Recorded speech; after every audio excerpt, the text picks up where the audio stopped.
μαζί μας ο επόμενος καλεσμένος μας, ο κύριος Ανέστης Βαφιάδης, πρόεδρος της Ομοσπονδίας Επαγγελματικών, Βιοτεχνικών και Εμπορικών Σωματείων Ροδόπης. Κύριε Βαφιάδη, καλησπέρα. Καλησπέρα κύριε Βοριά, σας τους ακροατές του Ραδιοχρόνος. Ήσασταν στην Αθήνα και για τα ζητήματα της Πανελλήνιας Ομοσπονδίας σας, τα οποία είναι πολλά. Να ξεκινήσουμε όμως λίγο για να ομαδοποιήσουμε τη συζήτησή μας με τα ζητήματα της εστίασης, διότι είστε και εκπρόσωπος στην Πανελλήνια Ομοσπονδία Εστιατορικών και Συναφών Επαγγελμάτων, ακόμα αντιπρόεδρος. Οικονομικός επόπτης, και βλέπω ότι η ΠΟΕΣΕ εγκαινιάζει το Εστίαση 360 μοίρας, ένας νέος θεσμός διαλόγου για την ελληνική εστίαση. Σε τι αφορά αυτή η πρωτοβουλία? Ένας εγκαινιάζει, έγινε μια πρώτη, ας το πούμε, συνάντηση στην Τρίπολη πριν 1,5 μήνα.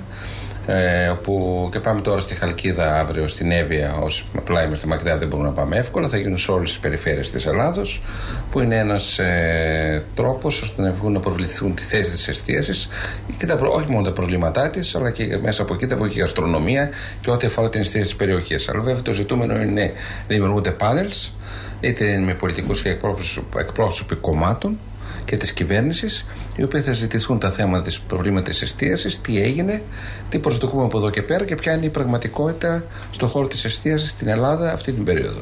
Ειδικά για οικονομίες όπως η Κομοτηνή, που βασίζεται αρκετά στον κλάδο της εστίασης, νομίζω ότι και η επόμενη περίοδος θα είναι καθοριστική για να δούμε τι θα γίνει, τι δεν θα γίνει εν ώψη της Διεθνούς Έκθεσης Θεσσαλονίκης, με δεδομένο ότι έχετε καταθέσει ως ΠΟΕΣΕ και κάποιες προτάσεις προς τον Πρωθυπουργό και την κυβέρνηση. Ναι, φυσικά η ΠΟΕΣΕ κατέθεσε τα προβλήματά της προς την κυβέρνηση εν ώψη ΔΕΘ, γιατί προσδοκούμε πράγματα εκεί. Όχι κάτι παραπάνω από αυτά που προσδοκεί όλος ο επιχειρηματικός κόσμος. Προσδοκούμε να υλοποιηθούν βασικά οι όλες οι προεκλογικές εξαγγελίες της κυβέρνησης τα προηγούμενα χρόνια. Και φορολογικά να πούμε να καταργηθεί το τεκμαρτό. Ήταν πραγματικά μια πολύ δύσκολη περίοδος, ειδικά για πολύ μικρές επιχειρήσεις, είτε είναι εστίαση είτε όχι μόνο, σε χωριά, σε πόλεις, σε ατομικές επιχειρήσεις, που κακά τα ψέματα μπορεί ο άλλος να το είχε για δεύτερη δουλειά, για τρίτη δουλειά, δεν μπορεί να φορολογήσει για έσοδα τα οποία δεν έχεις ποτέ εισπράξει, ή να απαγορεύεται να έχει ζημίες για κάποιο λόγο. Ή στα χωριά που μου φέρατε και το παράδειγμα, μπορεί κάποιος, ας πούμε, ένα ενδεικτικό χωριό, την Αίγυρο, να έχει από πάνω το σπίτι του, από κάτω το καφενείο και να είναι πρακτικά και αγρότης. Ναι, οι περισσότερες τα χωριά έχουν τα αγροτικά, δεν μπορεί να φορολογήσει τεκμαρτού. Βέβαια, έγινε διορθωτική κίνηση σε οικισμούς κάτω των 1.500 κατοίκων, έχει 50% έκτος τεκμαρτό, όχι κατάργηση πλήρη, 50%. Που και αυτό δεν είναι λίγο. Κακά τα ψέματα, αλλά ελπίζουμε να είναι τελευταίες χρονιές. Φημολογεί ότι αυτό το μέτρο θα μείνει. Και να δούμε το 27 τις εξαγγελίες του Πρωθυπουργού, όλο το οικονομικό επιτελείο, πώς αυτή την κατεύθυνση. Επίσης, αν εστίαση, ζητάμε μείωση του ΦΠΑ. Ήταν στις εξαγγελίες του Πρωθυπουργού να πάμε σε μονοψήφιο, όπως είναι σε όλες τις χώρες της Ευρώπης. Η Γερμανία έχει 6% στην εστίαση. Διότι η εστίαση είναι το πιο δυναμικό κομμάτι της μικρομεσαίας επιχειρηματικότητας. Απασχολεί περίπου 800.000 εργαζόμενους. Είναι εντάσεις εργασίας. Οπότε που αν δεν στηριχθεί αυτός ο κλάδος, σημαίνει ότι μετά και η ανεργία ανεβαίνει. Βέβαια, κάποιοι θα μας πούνε ότι ίσως και οι συνθήκες δεν είναι καλές στην εστίαση εργασίας, για να πρέπει να πούμε τις αλήθειες. Μπορεί σε κάποιες περιπτώσεις, ειδικά στα νησιά σεζόν, να είναι όντως οι συνθήκες λίγο διαφορετικές. Αλλά και με τα νέα μέτρα πήρε η κυβέρνηση συμφωνία δικιά μας, όπως η ψηφιακή κάρτα, όπως η νέα συλλογική σύμβαση εργασίας που υπογράψαμε η ΠΟΕΣΕ με το αντίστοιχη Ομοσπονδία των Εργαζομένων και είχε ισχύ από 1η Απριλίου. Κάποια πράγματα μπαίνουν σε τάξη. Ο ανταγωνισμός πλέον δεν θα είναι μεγάλο. Ο θέμα του ανταγωνισμού δεν θα υπάρχει μεταξύ των επιχειρήσεων και οι εργαζόμενοι θα αισθάνονται μια ασφάλεια. Αλλά πάντα θα υπάρχουν κακοί εργοδότες και κακοί εργαζόμενοι. Αυτό νομίζω είναι παντού. Αυτό υπάρχει παντού. Και δεν πρέπει να στεκόμαστε στους κακούς, οι οποίοι. Και δυστυχώς στην Ελλάδα, κύριε Βοριά, το ξέρετε, το κακό προηγείται πάντα και όχι το καλό. Εν τω μεταξύ, μας είπατε για τη διεκδίκηση μονοψήφιου ΦΠΑ και πρακτικά αρχικά πρέπει να πάμε στο 13%, ούτε καν στο μονοψήφιο. Δηλαδή, ένα πρώτο βήμα είναι αυτό που ζητάτε, μια καθιέρωση ενιαίου οριζόντιου ΦΠΑ στο 13% ή 15%. Το 13% υπάρχει στο χώρο της εστίασης, αφορά το φαγητό. Αυτό ακριβώς. Δεν υπάρχει στο χώρο του καφέ. Ενώ ξεκίνησε η διακυβέρνηση με 13%. Μετά τις δεύτερες το 24 νομίζω, μεταπήδησε ξαφνικά το καφέ στο 24. Σίγουρα πρέπει να ξεκινήσουμε να επανέλθει στο 13 και να πάμε σε μονοψήφιους 9% όπως είναι φυσιολογικό, 6, 9, άντε 11% όπως είναι στην εστίαση, για να μπορέσει αυτός ο κλάδος να αναπτυχθεί. Δηλαδή, κακά τα ψέματα, το ξέρει ο κόσμος, αυτός ο κλάδος είναι αποκλεισμένος στα προγράμματα. Είτε είναι αυτά επιδοτούμενα, είτε είναι μέσω ΕΣΠΑ, είτε μέσω Leader. Δεν υπάρχουν εστίαση, οι κάτες εστίες αποκλείονται για κάποιο λόγο. Ως αντιστάθμισμα, ζητάμε κάποια άλλα μέτρα αναπτυξιακού τύπου, όπως είναι η μείωση του ΦΠΑ, για να μπορέσουν να κρατηθούν αυτές οι επιχειρήσεις και να κρατηθούν και οι θέσεις εργασίας που υπάρχουν. Θεωρώ ότι έχει χαθεί μια τεράστια ευκαιρία τώρα, ειδικά με το Ταμείο Ανάκαμψης και Ανθεκτικότητας, να δοθούν κίνητρα ώστε να πέσει χρήμα στην πραγματική οικονομία, ειδικά και μικρών πόλεων όπως η δική μας. Εσείς τι εκτιμάτε? Πολύ σωστά το είπατε. Το Ταμείο Ανάκαμψης, και όταν βγήκε, ήταν μια μεγάλη ευκαιρία και για τη μικρή επιχειρηματικότητα, για τις μικρές πόλεις. Διοχετεύτηκε αλλού, σε πιο μεγάλες εταιρείες, πιο μεγάλες επιχειρήσεις.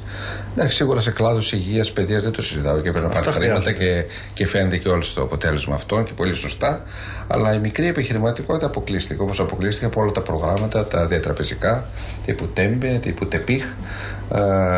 Το 98% έχει αποκλειστεί.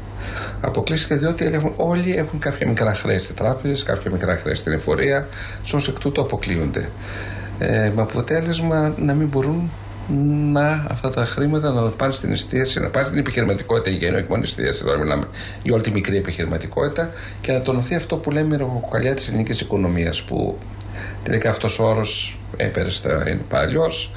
Δεν ισχύει κάτι τέτοιο, κατά ψέματα. Θεωρείτε ότι είναι κεντρική πολιτική της κυβέρνησης χρόνο με το χρόνο να γύρει την πλάστιγκα υπέρ των μεγάλων επιχειρήσεων για να στραφεί και εκεί πέρα η μισθωτή εργασία? Δηλαδή να δούμε περισσότερους εργαζομένους στις μεγάλες και πολύ μεγάλες επιχειρήσεις και όλο ένα και λιγότερες μικρές, πολύ μικρές, ακόμα και ατομικές επιχειρήσεις. Ναι, αυτός είναι ο στόχος. Ο στόχος αυτός ξεκίνησε από τα μνημόνια, να φανταστείτε. Από το 2010 πήγαμε στο πρώτο μνημόνιο, δεύτερο, τρίτο μνημόνιο. Πάντα όλες οι πολιτικές ήταν να μεγαλώσουν οι επιχειρήσεις κι άλλο, είτε να γίνουν καινοποίηση μικρών, που δεν μπορεί να γίνει στην ελληνική επαρχία, ειδικά είναι ακόμα πιο δύσκολο αυτά τα πράγματα, και να πάνε τα κεφάλαια σε μεγάλες εταιρείες να μεταεπενδύσουν. Σκεφτείτε στον χώρο της εστίασης, όλες τις πλατφόρμες οι οποίες μάθαμε να παραγγέλνουμε όλοι μας, είτε είναι, ας μην τις ονομάσουμε, κάνουν διαφήμιση, καταλαβαίνουμε όλοι, άρχισαν να δημιουργούν διάφορα stand στην Αθήνα, αυτές οι εταιρείες, που θα πουλάνε φθηνό μαγειρεμένο φαγητό,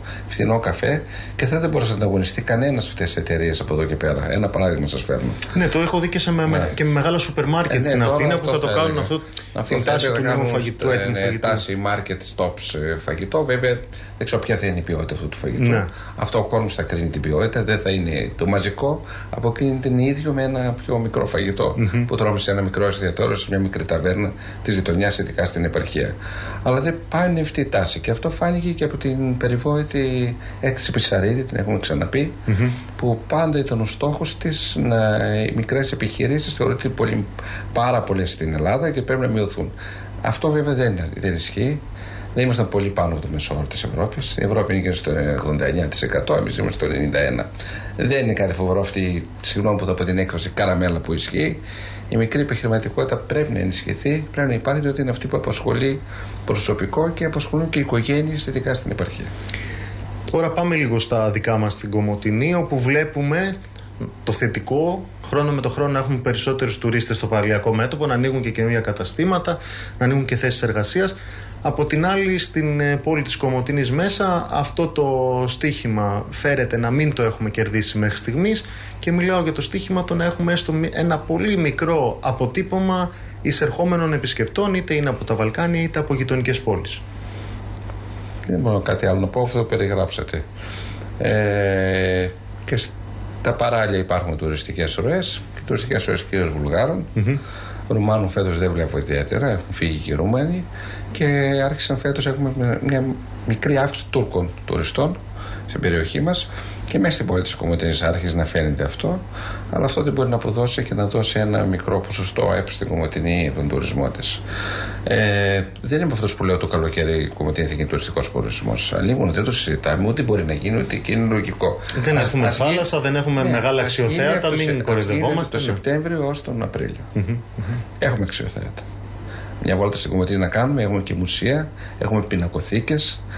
Έχουμε πολλά πράγματα που δεν έχουν άλλες πόλεις. Διότι λόγω της ιδιότητάς μου, φέτος ειδικά, μέσω της ΠΟΕΣΕ και των συνελεύσεων που κάνουμε σε αρκετές πόλεις, είχα την τύχη να πάω σε αρκετές επαρχιακές πόλεις, ανάλογο της Κομοτηνής.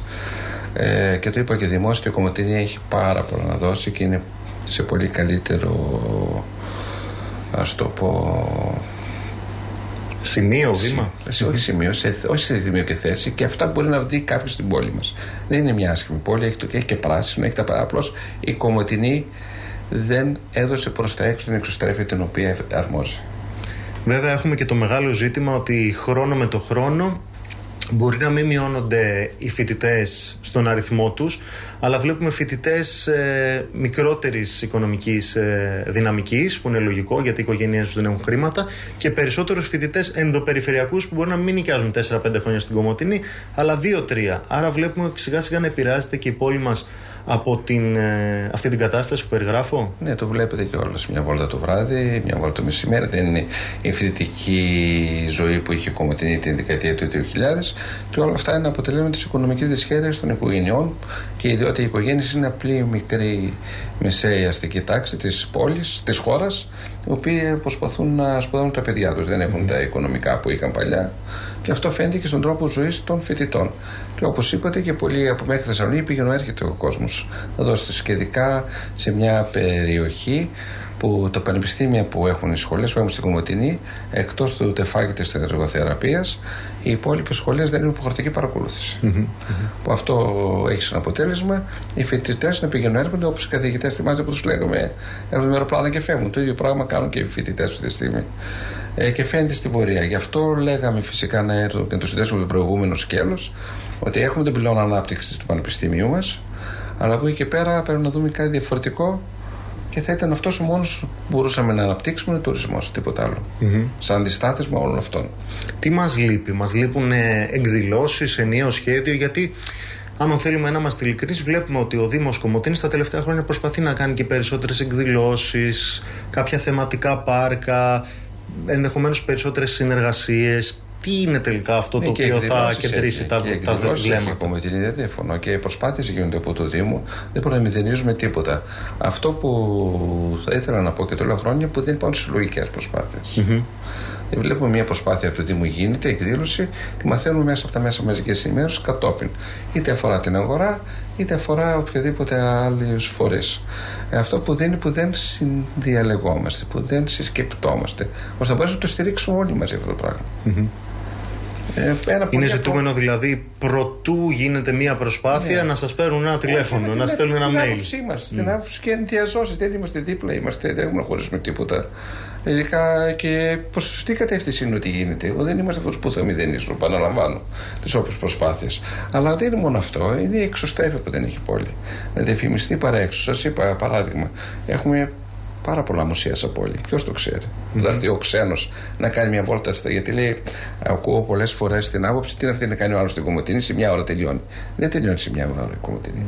Πρέπει να τα βρει βέβαια και ανοιχτά, και τα μουσεία μας, τα οποία τώρα δεν είναι ανοιχτά, και την αγορά μας, η οποία καλώς ή κακώς και οι ίδιοι επαγγελματίες, ειδικά στο εμπόριο, πρέπει ενδεχομένως να προσαρμοστούν και σε μια νέα πραγματικότητα. Να είναι περισσότερη ανοιχτή τις Παρασκευές, την Κυριακή ενδεχομένως. Δεν μπορεί να γίνει αυτό, το ξέρετε. Την πρώτη Κυριακή των εκτόσεων τώρα, για παράδειγμα. Αλλά αυτά ο κόσμος θα φέρει. Διότι σκεφτείτε, στη Θεσσαλία είναι Σαββατοκύριακο κλειστή η αγορά. Δεν είναι το θέμα το ωράριο τόσο πολύ. Θα συμφωνήσω, και αν δείτε ότι ο κόσμος υπάρχει, θα ανοίξουν και οι έμποροι. Δεν είναι κάθε αντίθετη. Αλλά πρέπει να έρθει ο κόσμος πρώτα. Και δεν έχουμε κάτι διαφορετικό ωράριο από άλλες επαρχιακές πόλεις. Το 80% των επαρχιακών πόλεων στην Ελλάδα έχει το ωράριο των εμπορικών καταστημάτων της Κομοτηνής. 3 απογεύματα και το μεσημέρι. Να το κάνουμε συνεχές. Το άλλη αντίποδη άποψη είναι να ανοίγουμε 10 με 6. Το καλοκαίρι. Δεν θα εξυπηρετήσει λόγω ήλιου. Αυτό που έγινε φέτος, όπως είχε ξαναγίνει την πρώτη φορά, προσπάθεια να έχουμε μια παράδοση στις 9.30, είναι προς σωστή κατεύθυνση. Που θα γυρνάει ο κόσμος από τη θάλασσα, η δροσιά μπορεί να ψωνίσει. Δεν είναι κανένας κατά το ωράριο, το ευέλικτο ωράριο, αλλά αυτό οι συνθήκες οικονομικές και η επισκεψιμότητα θα φέρουν και την αλλαγή ωραρίου των εμπορικών καταστημάτων. Εκτιμάτε τώρα, κλείνοντας, ότι Η τελευταία ελπίδα κυβερνητικά για τον μικρομεσαίο είναι η Διεθνής Έκθεση Θεσσαλονίκης, γιατί όλοι εκεί ποντάρουν και βάζουν τα κουκιά τους και στην τελική μπορεί να μην υπάρξει καμία ανακοίνωση. Βέβαια, επειδή είναι προεκλογική η ΔΕΘ, εγώ εκτιμώ σαν Διονύσης ότι θα υπάρξει αναγκαστικά κάτι για να ψηφίσει και ο μικρομεσαίος στην κυβέρνηση. Η ελπίδα πεθαίνει τελευταία. Κάθε χρόνο αυτό ελπίζουμε. Πέρσι δεν δόθηκε τίποτα στην επιχειρηματικότητα, στη μικρομεσαία επιχειρηματικότητα, δόθηκε στους εργαζομένους, στην οικογένεια, στηρίχθηκαν άλλες. Και πιστεύω μετά από χρόνια πρέπει πραγματικά τώρα να σκέψουν και να δώσουν τη μικρομεσαία επιχειρηματικότητα, όχι μόνο ψηφοθυρικά, αναπτυξιακά, θα το πω. Διότι αν δεν δώσουν κάτι στη μικρομεσαία επιχειρηματικότητα, ένα από τα μέτρα που είπαμε, και μπορεί και κάτι παραπάνω, αν μπορέσουν, όπως και με τα πρόστιμα που υπάρχουν στις ελεγκτικές υπηρεσίες, πρέπει να γίνει λογισμένα. Δηλαδή αυτό που γίνεται, υπάρχουν τα πρόστιμα, όπως βλέπετε κάθε χρόνο βλέπουν ληξιπρόθεσμα χρέη προς το δημόσιο. Από εκεί δεν μπορούν να πληρωθούν όλα αυτά. Ένα παράδειγμα φέρνω. Να συζητήσουν, να γίνουν λογισμένα και τα πρόστιμα, να δοθούν κάποιες παροχές στην εστίαση, που αυτό είναι αναπτυξιακό μέτρο και το 27 για την Ελλάδα, όχι μόνο ψηφοθυρικό, δεν βλέπουμε ψηφοθυρικά. Αλλά κακά τα ψέματα, η ΔΕΘ κάθε χρόνο είναι που δημιουργεί προσδοκίες στον ελληνικό λαό τις οικονομικές.